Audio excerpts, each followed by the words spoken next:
Hey everybody, Lex DeVille here, back for another lesson in advanced Upwork proposal writing. So this one's going to be about storytelling in your proposals. How are you going to do that? Is it even useful for you? Should you be telling stories? Well, to put it quite simply, yes. You should tell stories. I think that stories are a great way to engage your clients. I think it's a great way to help them understand your value in a way that is not you directly stating your value. What kind of stories are you going to tell?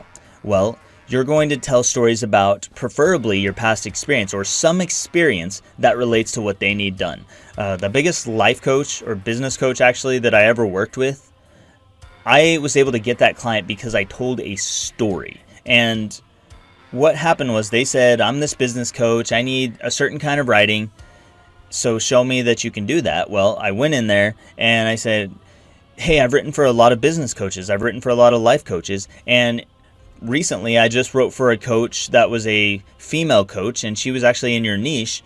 The writing was very inspirational, and we kind of talked about what people wanted and needed in their lives, and we used future pacing. I might even say something like that if it makes sense. A coach would probably understand that. I just went into the story, and all I'm really doing is just recounting the story of an experience I had with a past client. It doesn't have to be Harry Potter level storytelling, okay? It's not like that. This is just tell a story. Tell the story of what happened with a past client and how it went well, how it worked out well. So I worked with a client who was a coach. She was a female coach just like you, and she was worried that I wasn't going to be able to capture her voice and style because she's a female and I'm a male. Well, I asked her to let me do a sample for her so that she could see my style, and then she could judge me based on that instead of based on my gender. And then we would move forward from there. So I sent over the sample, and she really liked it. And she was blown away that it actually sounded like her and it was in the right voice. And so we moved forward from there, and then we worked together for over 2 years. And we had a great experience. So this client, who is a coach, is listening while she's reading from my proposal. She's reading an experience about me working with another coach who is also a female coach who is dealing with the same questions that she has about me being able to capture that voice and style because I'm not the right gender, but I'm not the same gender. I'm not a female. So she has questions about that. Could this guy actually capture that voice and style? Well, I've just told a story about a past experience with a very similar client, and now the story is connecting with my client, the new client, in her mind. So she's working things out on her own. She's saying if he could do it for that lady and she worked with him for that long and the experience was that good, well, at the very least I should give him a chance and maybe he can write a sample for me. And that's exactly what happened. I ended up writing a sample for her. I used her style and stuff after that, and she loved it, and we moved forward. There's different kinds of stories you can tell. It doesn't have to always be about a past client. It could be about a life experience that relates to what the job is.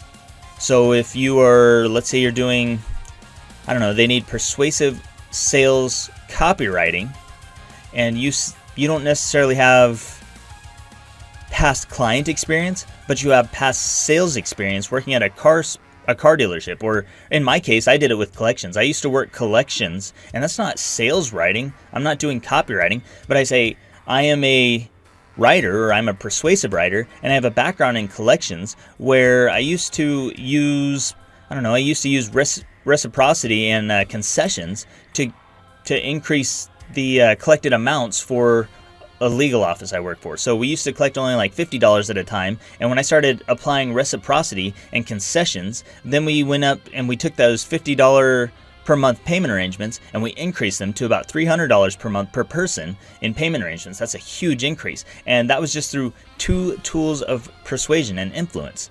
Now today I apply those to my writing. So notice I'm not telling the story of a past client that is a copywriting client. I'm just telling a past story that relates to this gig. And I'm keeping the focus on the results and how things turned out. And I'm not talking about the fact that I don't have experience. I'm talking about the fact that I do have experience. So those are 2 kinds of stories. Now, a third kind of story you might have is if you're applying for maybe some kind of story writing, if you're applying as a short story writer, a novel writer, an ebook writer, you might want to tell a different kind of story. If it's a fiction story, you may want to show a direct example of a paragraph written in the style they want. So if they're saying they want a first-person perspective romance novel, romance short story, then maybe you just start your profile, or not your profile, your proposal out with an example of some short story writing. Maybe just a paragraph, 2 paragraphs of a story you made up on the spot, and then you let them know that I just made this story up on the spot, but if you like it, then let's talk. So there's different kinds of stories that you can tell.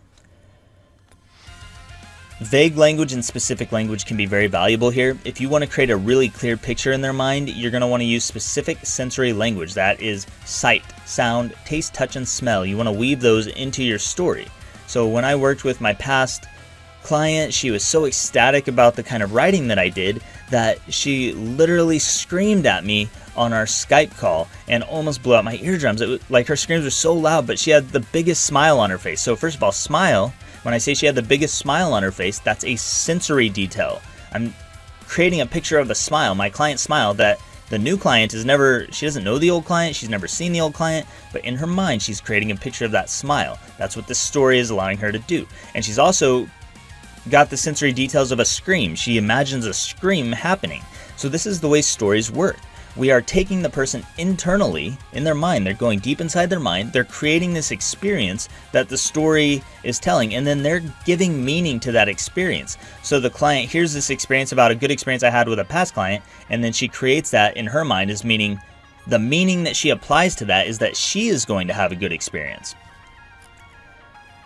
That's pretty much how the storytelling stuff works. But I'm going to go into more detail with this one in the resources because there's more stuff that I can tell you, but main things you want to know are that you just want to tell a story that relates to the job that you are applying for. That's number one, a story that somehow relates. It doesn't have to be a past client, but it needs to relate. And then number 2 to that is that you want to use sensory detail. Now, is there ever a time to use vague language in your stories? Sure. If you are telling a story, but you don't want to get specific, let's say you want to talk about a time you wrote a sales page that made the client, I don't know, maybe it made them $100,000 or something, or maybe it only made $10. You wrote a sales page for a client. It made them $10 in sales, $10 $1 sales. So maybe it made them $101 sales. I don't know, whatever it is, it's a low amount. The dollar value is low, so you don't want to tell that to the new client because she's going to be like, whoa, that didn't make very much. So you're going to say, yeah, I wrote a sales page last month and we converted a high number of people.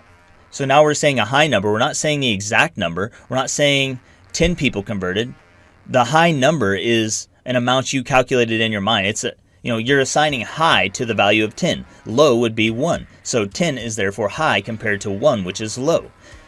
You could use vague language like that to weave your way around topics where you might not want to give that information to the client. You're not lying. You're just saying what you want to say without giving specific details. So that's when vague language would apply. She wants to hear that you converted 10,000 people. You say you converted a high number. In her mind, she gives that meaning. And she says a high number. Maybe that means 5,000. Maybe that means 10,000. Maybe that means 100,000. To you, though, it means 10 people. To her, it means 10,000. So specific language when you want to create very clear, specific images in the mind. If you want them to see somebody's smiling face, you have to say her smiling face or her smile peeled back. This is just basic storytelling, sensory details. You can get them to taste the chocolate. If it's a chocolate fondue dripping caramel sauce, when I say those words, chocolate fondue and caramel sauce, you can see if you know what a chocolate fondue is, or even if you don't, you can create an image of what you think that is in your mind,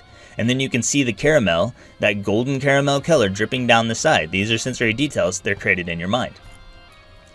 Use sensory details, use specific language when you want them to have a very clear picture that's created by you.